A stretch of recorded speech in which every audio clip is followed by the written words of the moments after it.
बिस्मिल्लाहिर्रहमानिर्रहीम। अस्सलामु अलैकुम वरहमतुल्लाहि वबरकातुहू।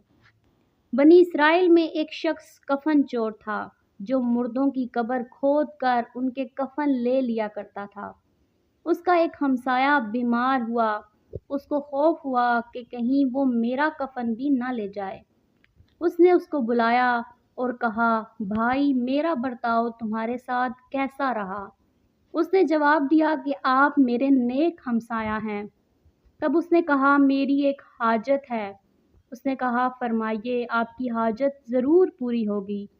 उसने 2 कफन उसके सामने रख दिए और कहा, इसमें से जो बेहतर हो उसे ले लो और दूसरा मेरे लिए छोड़ दो।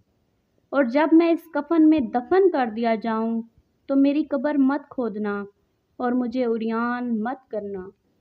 उसने कहा, आप इत्मीनान रखिए, आपके साथ ऐसा नहीं हो सकता।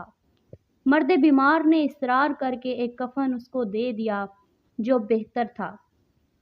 जब वो मर गया और उसको दफन कर दिया गया तो उस कफन चोर ने सोचा कि अब ये क्या जाने कि मैंने इसका कफन ले लिया है या छोड़ दिया है।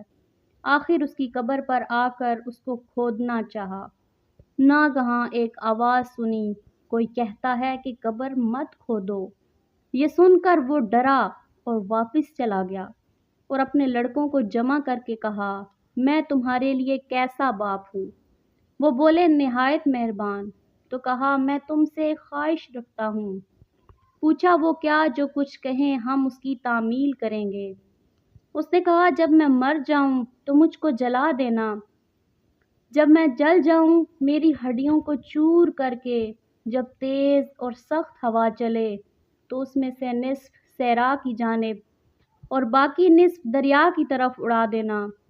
लड़कों ने कहा, अच्छा ऐसा ही करेंगे। जब वो मर गया तो उसकी वसीयत के मुआफिक लड़कों ने अमल किया। उसी हाल में खुदा ने सहरा को हुक्म दिया कि जो कुछ तेरी तरफ उस शख्स की हड्डियां आई हैं उनको यकजा कर।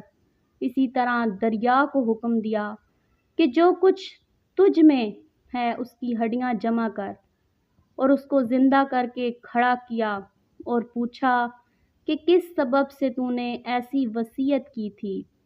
उसने अर्ज़ की, माबूद, तेरी इज़्ज़त की कसम, तेरे खौफ से ऐसा किया था।